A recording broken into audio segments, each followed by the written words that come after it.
and welcome to the Giving Voice to Depression podcast, brought to you by Recovery.com. Each week we profile a guest who shares intimate details of their mental health journey.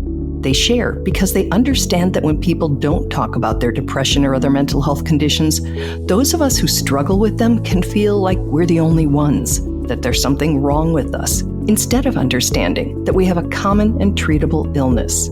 I'm Terry, the creator and co-host of this podcast. And I'm Dr. Anita Sands, a licensed clinical psychologist with more than 25 years in clinical practice.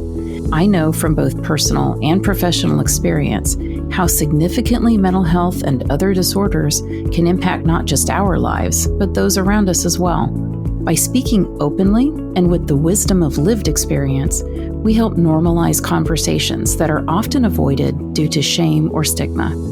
Our episodes are honest and real, and we keep them hopeful because there truly is hope, despite what depression tells you. This podcast is brought to you by Recovery.com, whose mission is to help each person find the best path to recovery through a comprehensive, helpful network of treatment providers for both mental health and addiction treatment worldwide. This episode was originally produced with sponsorship from the A.B. Korkor Foundation for Mental Health. We record a couple of new interviews each month, and we also replace some older ones so that our newer listeners don't miss out on some of our best ones. Hi, Terry. Hello, Anita. So many of us have learned or just assumed that we should keep our mental health disorders to ourselves. Nothing good comes from disclosing a highly stigmatized condition like depression or bipolar disorder, right? Well, you might be surprised. Shining light into the darkness brings many benefits, as we have repeatedly heard from our guests. But this is the first time we've brought the story of vulnerable sharing, resulting in a hit song. If you listened last week to If You Need a Minute, Take a Minute, you met Matt Weedon of The Tours, a three-piece harmonic indie band from the UK. We talked with him about the band's new song, Anything Can Happen, which was written after a recent episode of Matt's depression and anxiety. The song starts with the lyrics, "I know it shouldn't hurt to get out of bed. The buttons on my shirt come undone, weigh me down like they're made out of lead. I think I'm getting worse. I don't remember happy. And all I want to do is sleep until I forget." Ugh, I bet a lot of people relate to that. Mm-hmm. We also talked about and played the chorus, which includes, "If you need a minute, take a minute, like it's all that you've got. Another hour doesn't matter if it helps you to stop counting the days that you've lost over and over. No one said it's easy, but it's easy to forget what they say." And that's where we'll pick back up today as we continue our conversation, both about why the band wrote the song and why they think it's resonating so strongly with the people who hear it. Stick around until the end of the episode, and we'll play the full song. Also, before we jump into the interview, I want to update a few numbers. Matt said when we interviewed him that they had a couple million streams of Anything Can Happen, the song that we're profiling. When I just checked and added up the acoustic, the live, the a cappella, and the version you'll hear at the end of this episode, that number is now about 9.5 million streams. So clearly, we are not the only people with whom this song resonates. Here again is Matt Weedon of The Tours, giving his voice to depression.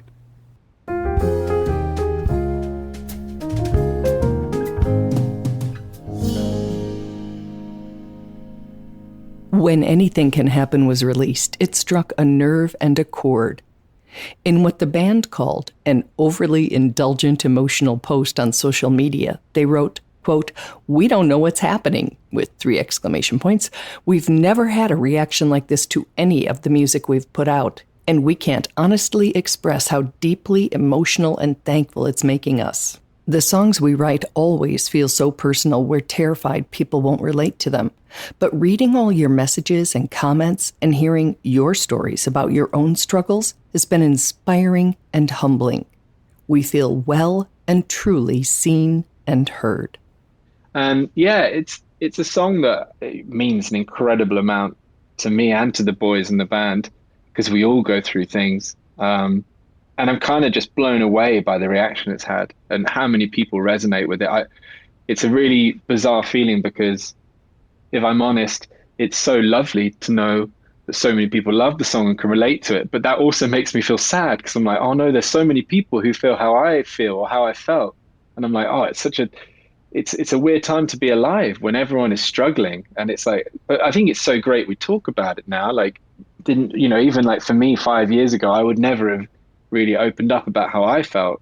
But now we can. We can, when it feels safe, because depression and anxiety are not shameful secrets, but rather widely shared experiences. And hearing someone describe something very similar to what we're going through lets us all know we're not the only one. And on our Instagram, for example, we had, I don't know, 16,000 followers. And it was like really nicely like this, it was a real good fan base of people who connected and we spoke to and we would tour, and it's a good bunch of fans. But the song comes out and within 2 weeks, I think we're over 150,000 followers now. Wow. And it's just gone crazy. And people, a lot of people, like you said to me when we started, hear these clips we're posting, go, well, it sounds beautiful. Like that pulls people in, this reverb, and this is great. But then they listen to the lyrics and everyone's like, do you know what? I can relate to that. And I feel that. And because it was a song about anxiety and depression. It's just overwhelming the amount of people who message every day and who are from all over the world, which is beautiful and like inspiring. And now we're just trying to react to it in a really positive and healthy way. But yeah, the reaction's been incredible. And the song is streaming. Like we've done a couple of million streams in 2 weeks on the EP, which has been crazy. And that hasn't happened before with a previous song? No, we always do like, we do well, and it's like what we do for a living. It's been great, but it's just like rocketed and people have really just started to take a notice. So it's been really exciting as a band. And it's funny that probably one of the most honest songs we've released to date is the one that's connecting with people the most. What does that tell you? I know, be real, tell the truth. I think something my partner always tells me to do, which I forget, and I think it's just really good advice, is just to be authentic, because that's kind of what makes all of us so special, right? And all of us unique is like who we are, like the things we've gone through, the way we've lived our life. Like we've been made into who we are because of the experiences we've had. So be authentic, tell your story, tell the truth, and you'll be surprised at how many people can relate to that and have had similar experiences. Even if you come from a privileged background, you've had a nice life, it doesn't mean like everything's been good and you have to be happy. Just tell how you feel. Matt tells about the numb pain, the pull to stay in bed all day, dark thoughts, and the eventual climb back out of depression's pit. So let's talk about the getting better. Yeah. That you want to go and read me this last part so I'm not stepping on your lyrics? No, well, yeah. So the second verse is, I know it isn't much, but I slept through the night. I opened up my curtains so I'd hear the birds get a taste of the light. I think I'm getting better, even if it's slowly. I'm not in a rush to get anywhere fast. Here are the Tours singing about that stage. I know it isn't much, but I slept through the night. I opened up my curtains so I'd hear the birds get a taste of the light. I think I'm getting better, even if it's slowly. I'm not in a rush to get anywhere fast. And it's so funny because it's summed up for me very well. That first time I don't know if you've experienced this, but it's like when you actually sleep through the night and you have a great night. I mean, that feeling when you wake up, it's like a drug. You wake up feeling like, oh my God, rested and like, wow, what is this? As for the return of light, that image was not just metaphorical for Matt. He'd gone to stay at his parents' home when things got bad. He kept his room there dark, reflecting his mood, until... And then I remember like opening my curtains and like I came to live with my parents when I was in a bad place, and they live in the countryside and there's, so many birds. And I remember opening the curtains and just hearing these birds sing. And it's like something, to be fair, I wouldn't think about any other day. it's like, I love birds, bird songs, lovely. But it was like, I remember this morning just being like, oh my God. And the light, Theo wrote it really well. You can taste it. It's like, you know, it was almost, it hits you and it feels so warm for the first time when I guess you've been in the cold, dark place for so long. It just suddenly felt like you're experiencing things for the first time again, you know? I imagine being a baby and the first time the sun hits you and you're like, what is that? And it was like, kind of like being reborn in a way, which sounds a bit dramatic, but No. That for me is it was a turning point. Just that sleep, the sleep is such a hard thing to do. And that really changed a lot. And then I think you start to go, okay, I am getting better. But remember, the line after, I think I'm getting better, is even if it's slowly. And that's what I'm talking about, like just to take it slow. It's like the best way for me to go slow and just take your time.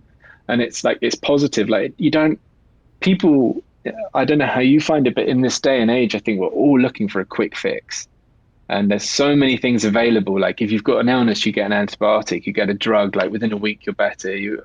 Whatever it is, we're all looking for the thing to jump on that gets us there the easiest and quickest way. And sometimes to get over the hardest things, you've got to just go the long way, you've got to walk the long road. It sounds very like, well, I say cringy, but it is true in my experience. Like the only way of getting better is to go the hardest route, because you've got to confront things and you've got to just be okay that it's going to take a while. When I've turned to things that I think can help me, I often find that they've caused more problems. I don't know. It's like, that's a whole other thing, but having an addiction or thinking that doing something is helping you, it often isn't. And then the last line, I'm not in a rush to get anywhere fast. Again, it's just like to be okay with that. Once I accepted that this wasn't a quick fix, like I found it a lot easier to deal with, because when I felt sad or really in a terrible place, I was like, it's okay. Like, all right, today isn't a good day, but tomorrow might be a good day. So that I'll take that. So in the week, you have 3 good days, 4 bad days, whatever. I've had 3 good days. Okay, let's see if next week's any better. It's just, I don't know. I hope that's okay to say that. I don't want to. Of course it just is. Time is it's our only friend. You're reminding me of that quote, the only way out is through. Exactly. And that's pretty much what you're saying. Yeah. I feel like that. But when you talk about the curtains, for me, that's so literal and metaphorical, right? Because the light can't 100%. come in if we don't open the curtains. You could have stayed with them shut for another week, month, year. Yes. And that we have to make some effort. And I understand there are factors we can't control. I've got it, all the check boxes, right? Yeah. I'm genetically predisposed to this as well. But if I don't make the effort to open those curtains, the light's not going to get in. And that's it. And I think that it does come a point where you have to suddenly make a change, because it's exactly that. The first month when I was at home, my curtains were shut. Like they just stayed shut. I would get out of bed in the dark and go downstairs, and I'd come back up to my room and it would be dark and I'd go to bed. Mm-hmm. And I just sort of forget to like look outside and be like, wow, this is amazing. But it's those, small steps, it's baby steps every day. Matt's steps, when he was ready and able to take them, included establishing a routine and seeing a therapist. When I couldn't get out of bed or I couldn't do anything, I was like, this isn't helping anyone. And I was like, I'm not going to be in a good place for anybody. And, I had dogs. So I was like, I love my dogs. Right. I'm going to wake up at 6. I'm going to go for an hour's walk. I'm going to listen to some podcasts about things that might inspire me or make me feel like I'm not alone. I'm going to talk to my friends. And I dove into my work. I started to write a lot of music. Like I said, I turned to my guitar, and that really helped me. And then I think it took me, it didn't sound like long, but it felt long, but maybe 3 months to start feeling it's okay. Like life's okay. Like, I can get past this. And then after that, it's a whole other story, but it's just taking small steps every day. And of course I had therapy, and that really helped. It was nice to talk to someone who isn't biased. Yes. And can also maybe help explain to you some things that you're feeling. And I looked into my childhood, and that was quite revealing and like overwhelming. I was like, oh man, I didn't realize like all these things that you go through in your life can stay with you, and you can get frozen in a certain time. And it's not just, I think, that the therapist is objective. It's that they have heard other people's stories. So nothing you're saying is really like, wait, what? There's something wrong with you. It's like, yes, this is common. This is common for my clients. And it's common for the universe, right? I mean, 1 in 4, 1 in 5 Yeah. people experiences a mental illness or a mental health disorder. Yeah. Whether somebody's listening to your song or listening to this episode or listening to your song in this episode, is there a message that you would like to leave from where you've been and from where you are now? I do like to end with hope, but I never mean to candy coat it, right? Because life is real and you might go back and all of that. So No, of course. Life is real. Yeah, I think, for me personally, when it is really bad, it's just to know that it's okay to feel like that, and that it's easy to allow yourself to think that that's forever, but it isn't. Like, because everyone I've spoken to, I'm so fortunate, and even all these fans who are reaching out to us about our song, who we've had these conversations with, I feel very fortunate, and just in the experiences is that everyone is getting better. It's just slowly. And I think that that's a beautiful thing. And it doesn't mean that it's cured or that you're going to be great forever. And that's okay. Life is really hard. Life is difficult. Life is scary, but it is so beautiful. And let's all just slow down a little bit and be there for each other. That's kind of like the two best things I could say.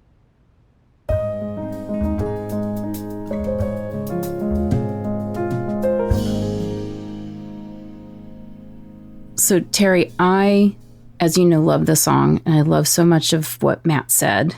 And the reality is that almost everything in life, whether it's, recovering from depression, whether it's any change, whether it's, trying to get a habit going or undone, anything that's going to last takes a really, really long time.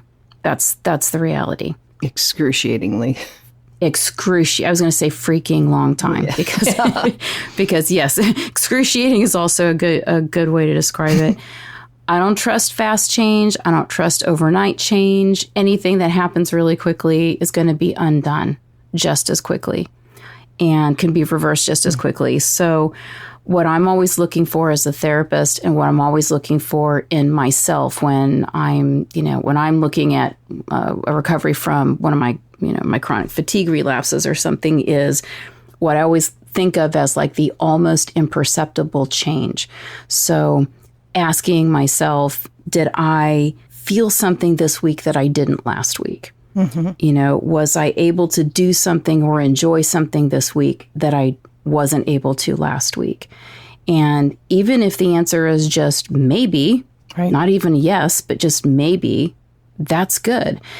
If I can't even say maybe, I'll say not yet. We always put the not yet as it's going to happen, just not yet. But we're looking for such tiny change that we may not even be able to say yes. And that's actually good. Like opening the window. Yes, something very small. And that's what I love about the song, is that he's saying it's not a big deal that he slept through the night, but it's a small change. But that's what we're looking for, is this very small, slow change.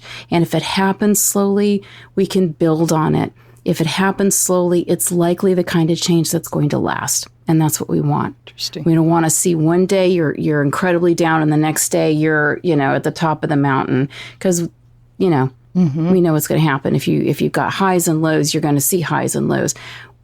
To get to that middle ground that's going to last, you want to see yourself come out of that really nicely and slowly. And I think Matt describes that beautifully. I think that's what we're always looking for. Interesting. When I asked him, what does that tell you? The fact that this has been resonating and more than any other song that they have released. Mm-hmm. And he said to tell your truth, basically, right? To be honest, yes, to be vulnerable and be authentic. Yes. And also how much we all need to hear that. There's benefit in hearing as well as in the saying, and how many people need to hear somebody else describe what can feel like the slow slog out, or what can be that, that just that moment, like I slept through the night, but then I actually opened the blinds for a change. And I noticed that the birds were singing. All those little things that add up to huge things because you're reconnecting with life. And I just thought, I just thought it was a great song, and I'm so grateful that they were willing to share it with us. Me too. So for you music buffs out there, and we know there are a lot because an awful lot of guests have shared with us that music is one of their go-to mental health tools. If you go to the band's website, which is Tors, TORS.band, check out the About page, because Matt, who we've been talking to and who you're about to hear in the song as the lead vocalist, and his brother Theo grew up hearing their grandfather downstairs with other guitarists, including the guitarists from the Beatles, Led Zeppelin, and Queen. So pretty good story there if you're interested in that. Wow. And now here's the full song, Anything Can Happen, by the Tors Band.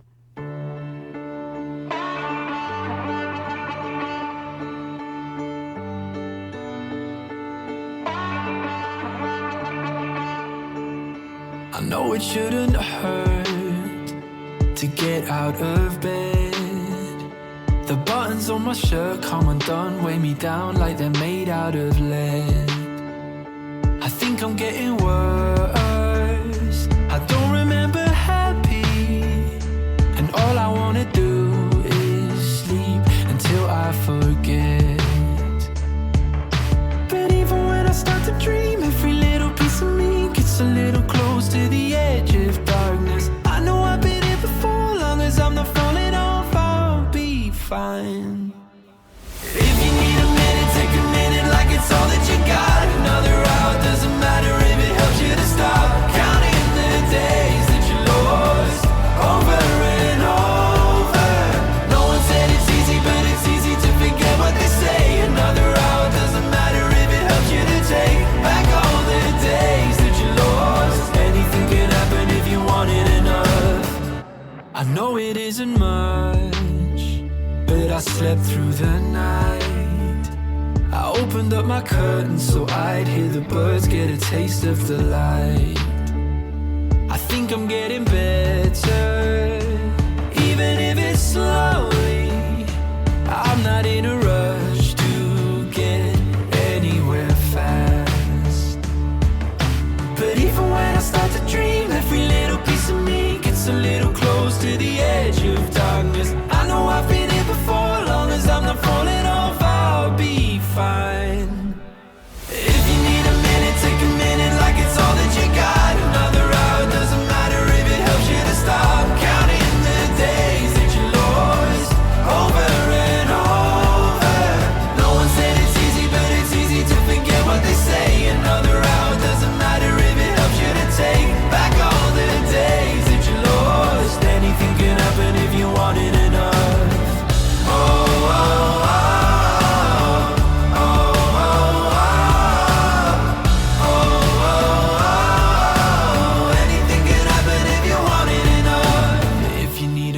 Take a minute like it's all that you've got. Another hour, doesn't matter if it helps you to stop counting the days that you lost over and over. No one said it's easy, but it's easy to forget what they say. Another hour, doesn't matter if it helps you to take back all the days that you lost. Anything can happen if you want it enough. Oh, oh, oh.